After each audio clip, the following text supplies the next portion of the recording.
हरतालिका व्रत नियम. या दिवशी स्त्रिया निर्जल उपवास करतात, म्हणजे पाणीही घेत नाहीत. भगवान शंकर आणि माता पार्वती यांची मातीची मूर्ती तयार करून पूजन करावे.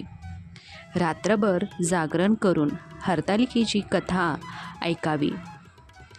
सोनं, सुहाग आणि सौंदर्य वस्तू अर्पण करून पार्वती मातेस प्रार्थना करावी. दुसऱ्या दिवशी सकाळी पूजेनंतर उपवास सोडावा. असे मानले जाते की या व्रतामुळे सुखी वैवाहिक जीवन आणि अखंड सौभाग्य प्राप्त होते.